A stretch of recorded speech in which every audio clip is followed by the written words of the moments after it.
नमस्कार दोस्तों, मैं देवराज और आपका मेरे चैनल इंग्लिश स्टडी लवर्स में स्वागत है। दोस्तों, आज की इस क्लास के अंतर्गत हम आपके लिए बहुत ही इंपॉर्टेंट टॉपिक कराने जा रहे हैं और उस टॉपिक का नाम है कॉग्निट ऑब्जेक्ट, यानी what is cognate object in English grammar and how many kinds of cognate object in English grammar.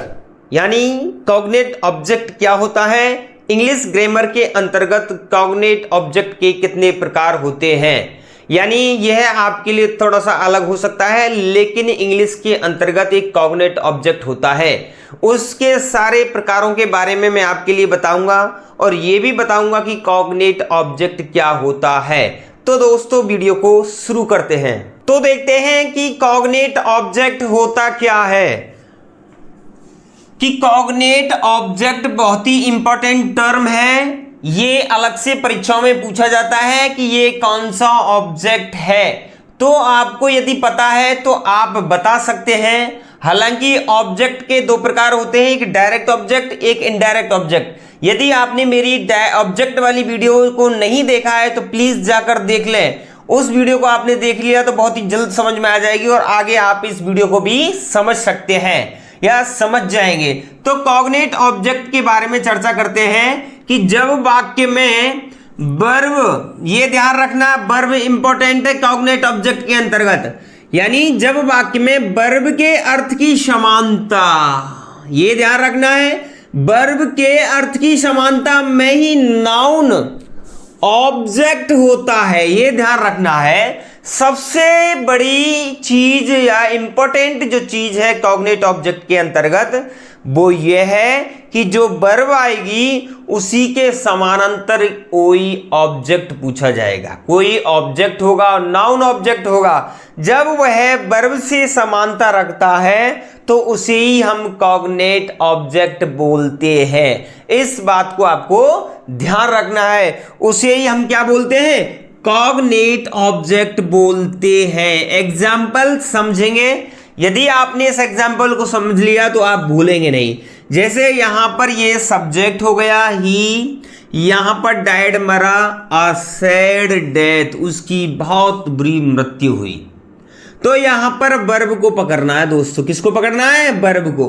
अब वो क्या कहना चाहता है कि वर्ब के ही समांतर एक ऑब्जेक्ट होना चाहिए। क्या होना चाहिए, ऑब्जेक्ट होना चाहिए। तो डाइड और डेथ, डाइड और डेथ, डाइड और डेथ समानता मीनिंग दे रहे हैं। इसे ही हम क्या बोलेंगे, कॉग्निट ऑब्जेक्ट बोलेंगे। क्या बोलेंगे, कॉग्निट ऑब्जेक्ट बोलेंगे। दोस्तों ये ध्यान रखना है। क्यों क्यों क्यों बोलेंगे, क्योंकि ये वर्ब के समानता है, इसका अर्थ इसके अर्थ के समान है। इसे ही हम कॉग्निट ऑब्जेक्ट बोलते हैं। इस बात को आपको माइंड में रखना है। तो इसको हम क्या बोल देंगे, कॉग्निट ऑब्जेक्ट बोल देंगे। और कुछ नहीं है इसमें कि घर से लगा के आओ साहब, घर से क्यों लगा के आए। जब सर बता रहे हैं कि कॉग्निट ऑब्जेक्ट है तो कॉग्निट ऑब्जेक्ट ही है। इसमें आपको कुछ अन्य नहीं लगाना है। आपको सीधी बात है, जो वर्ब दी हुई है उसके समान अर्थ होना है चाहिए इसका, उसे ही हम कॉग्निट ऑब्जेक्ट बोलते हैं। तो ये रही इसकी डेफिनेशन। अब ये कितने प्रकार के हो सकते हैं, तो सामान्यतः जो कॉग्निट ऑब्जेक्ट है वो किसी सेंटेंस में 4 प्रकार से यूज हो सकता है। कितने प्रकार से हो सकता है, 4 प्रकार से यूज हो सकता है। तो यहां पर जो कॉग्निट ऑब्जेक्ट है वो वाक्य में यानी सेंटेंस में 4 रूपों में यूज हो सकता है। 4 रूपों में हो सकता है। पहला कौन सा है, वेरी इंपॉर्टेंट है, कॉग्निट ऑब्जेक्ट। यानी जो कॉग्निट ऑब्जेक्ट होगा फॉर्म वो बना हुआ होगा डायरेक्टली, सीधे फ्रॉम द वर्ब से। यानी पहला प्रकार यह है कॉग्निट ऑब्जेक्ट का, यदि किसी सेंटेंस, कोई सेंटेंस एग्जाम में आता है और उसकी जो वर्ब होती है उसकी वर्ब के समांतर ही कोई अर्थ निकलता है, उसे ही हम कॉग्निट ऑब्जेक्ट का पहला प्रकार बोलते हैं। और यही प्रकार एग्जाम में 100% पूछा जाता है। बहुत ही इंपॉर्टेंट है ये ऑब्जेक्ट, कॉग्निट ऑब्जेक्ट का ये जो प्रकार है, यानी जो वर्ब दी हुई होती है उसी के अर्थ में, उसी के समान में कोई कॉग्नेट ऑब्जेक्ट पूछा जाता है, लिखा जाता है, उसी को ही हम कॉग्नेट ऑब्जेक्ट का पहला प्रकार बोलते हैं। एग्जाम्पल के माध्यम से समझना चाहेंगे। ही लाफ्ड, लाफ्ड भी बोलते हैं, लाफ्ड भी बोल देते हैं। तो ही लाफ्ड अ हार्टी लाफ। तो यहां पर लाफ जो नाउन है, यहां पर नाउन का काम करा अ हार्टी लाफ। तो लाफ्ड जो वर्ब है उसी के समान है इसका अर्थ। तो ये कॉग्नेट ऑब्जेक्ट का पहला प्रकार कहलाएगा। ही लाफ्ड अ हार्टी लाफ, वह दिल खोलकर हंसा। तो यहां पर आपको ध्यान रखना है, ये जो लाफ्ड है वो एक वर्ब है और वर्ब के समान ही डायरेक्टली क्या बन गया, एक नाउन बन गया है, ऑब्जेक्ट बन गया है। उसे ही हम कॉग्नेट ऑब्जेक्ट का पहला प्रकार कहते हैं। यही परीक्षा में पूछा जाता है, 100% यहीं से क्वेश्चन पूछा जाता है।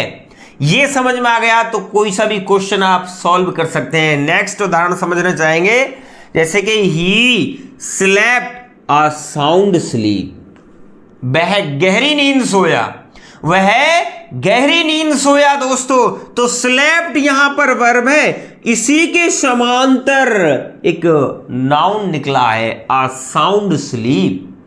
तो ये क्या है, कॉग्नेट ऑब्जेक्ट का पहला प्रकार है दोस्तों। इस बात को आपको ध्यान रखना है। सेकंड देखेंगे दोस्तों, कॉग्नेट नाउन। जो कॉग्नेट ऑब्जेक्ट आता है ऑफ सिमिलर, समान होता है मीनिंग, अर्थ में।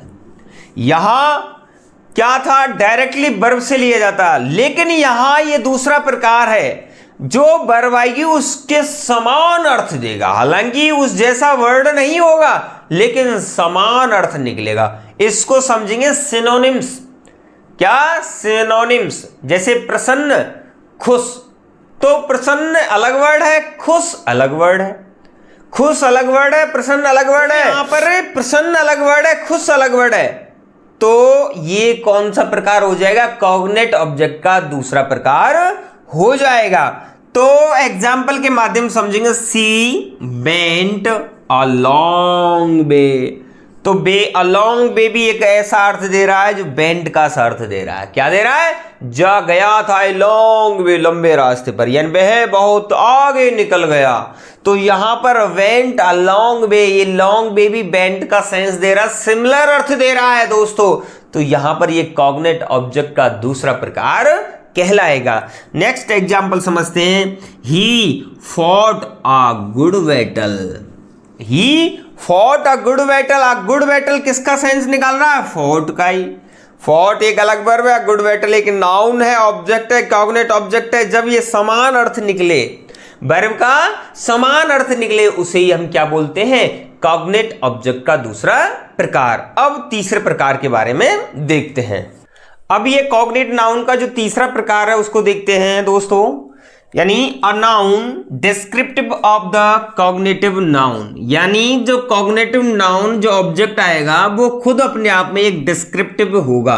यानी ऐसा नाउन जो खुद ही अपने बारे में डिस्क्रिप्टिव यानी वर्णन करेगा कि मैं किस प्रकार का हूं, किस प्रकार से गतिविधि कर रहा हूं, तब हम उसे कॉग्निटिव नाउन यानी कॉग्निटिव ऑब्जेक्ट का तीसरा दर्जा देते हैं। एग्जाम्पल के माध्यम से समझने चाहेंगे दोस्तों। दे साउटेड, वो चिल्लाए, अप्लॉज। अब यहां पर जो अप्लॉज है वो ये बताना चाह रहा है कि कैसे वो चिल्लाए थे, यानी एक डिस्क्रिप्टिव है, यहां वर्णन करके बता रहा है कि जब वो चिल्ला रहे थे तो तालियां बजाकर चिल्ला रहे थे, यानी जोर जोर से तालियां बजाकर चिल्ला रहे थे, यानी उसने तालियां बजाकर तालियां बजाई। नेक्स्ट एग्जांपल देखेंगे दोस्तों। ही सर्व्ड हिज अप्रेंटिस, यानी उसने अपने जो अप्रेंटिस थे, प्रशिक्षु थे, यानी अप्रेंटिस का मतलब होता है जो अंडर ट्रेनिंग लेने वाले होते हैं। यानी मैं काम सीखना चाहता हूं, या कोई मिस्त्री का, या फिर कोई कारीगरी का, या फिर ड्राइविंग का, कोई भी काम सीखना चाहता हूं, या टीचिंग का कोई भी हो, तो मैं पहले किसी के अंडर में काम करूंगा, तो उसे ही अप्रेंटिस बोला जाता है। तो उसने अपने प्रशिक्षु की सेवा की। तो यहां पर ये जो थर्ड जो नाउन का जो कॉग्निटिव ऑब्जेक्ट का जो प्रकार है, काइंड है, वो ये बताता है कि जो कॉग्निटिव नाउन ऑब्जेक्ट आएगा वो खुद अपने आप में डिस्क्रिप्टिव होगा। नेक्स्ट जब फोर्थ एग्जांपल, जो फोर्थ काइंड है इसका, एन एडजेक्टिव, ये इंपॉर्टेंट है, क्वालिफाइंग द कॉग्नेट नाउन, यानी जो कॉग्नेट नाउन के यूज के तौर पर यूज होगा या ऑब्जेक्ट के तौर पर यूज होगा, वो खुद अपने आप में एक एडजेक्टिव का काम करेगा। किसका काम करेगा? एडजेक्टिव, यानी खुद जो वर्ड आएगा वो एक कॉग्नेटिव नाउन या वर्ड आएगा और वो अपने ही वर्ड की क्या करेगा? क्वालिफाई करेगा। एग्जाम्पल के माध्यम से समझना चाहेंगे दोस्तों, ही साउटेड हिज लाउडेस्ट। यहां पर जो लाउडेस्ट है वो एक कॉग्निटिव, हिज लाउडेस्ट एक कॉग्निटिव ऑब्जेक्ट के तौर पर यूज हुआ है और यहां पर जो लाउडेस्ट है वो खुद एक ऐसा एडजेक्टिव है जो खुद ही अपने आप को क्या करा रहा है? क्वालिफाइंग करा रहा है। इसलिए यहां पर ये कॉग्नेट ऑब्जेक्ट के तौर पर यूज हुआ है और ये कॉग्नेट ऑब्जेक्ट का चौथा प्रकार है। नेक्स्ट है ही रेन हिज फास्टेड। अब यहां पर वही है, सेम है, एडजेक्टिव है, क्वालिफाइंग द कॉग्नेटिव या कॉग्नेट नाउन को क्या कर रहा है? क्वालिफाइंग कर रहा है, यानी वह सबसे तेज दौड़ा। तो यहां पर जो हिज फास्टेस्ट है वो ये बता रहा है कि एक एडजेक्टिव है और खुद कॉग्निटिव ऑब्जेक्ट को क्वालिफाई कर रहा है। तो दोस्तों आज की इस वीडियो में हमने जाना कि कॉग्निटिव ऑब्जेक्ट क्या होता है और वह सेंटेंस में किस प्रकार से काम करता है और उसके प्रकार कितने हो सकते हैं। लेकिन आपको इस एक बात का ध्यान रखना है कि कॉग्निटिव ऑब्जेक्ट का जो प्रथम प्रकार है वो ही सबसे ज्यादा इंपॉर्टेंट है, उसी से प्रश्न पुट अप होकर आता है। ज्यादातर क्वेश्चन बड़ी जो क्लासेस होते हैं, बड़े एग्जाम्स होते हैं, उनमें कॉग्निटिव ऑब्जेक्ट के प्रश्न पूछे जाते हैं। अन्यथा छोटी मोटी जो एग्जाम्स होते हैं उनमें बहुत ही कम क्वेश्चंस पुट अप किए जाते हैं। फिर भी मैं आपसे कहना चाहता हूं कि कोई भी क्लास हो, कोई भी टॉपिक हो इंग्लिश का, वो आपको डीपली ही पढ़ना चाहिए, सीरियसली ही पढ़ना चाहिए। तो मैं उम्मीद करूंगा कि आज की ये छोटी सी वीडियो आपको बहुत ही अच्छी लगी होगी। यदि अच्छी लगी है तो प्लीज हमारी वीडियो को लाइक कर दें और इस वीडियो को अपने दोस्तों के लिए शेयर कर दें। भाई कहने से भी शेयर ना कर देगा तुम न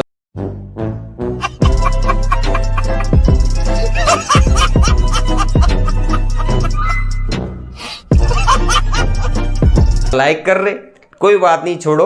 यदि आप हमारे चैनल पर पहली बार विजिट कर रहे हैं तो प्लीज हमारे चैनल को सब्सक्राइब करना ना भूलें, साथ ही साथ बेल आइकन दबाना भी ना भूलें, जिससे कि आने वाली वीडियोज आपको समय पर मिलती रहें।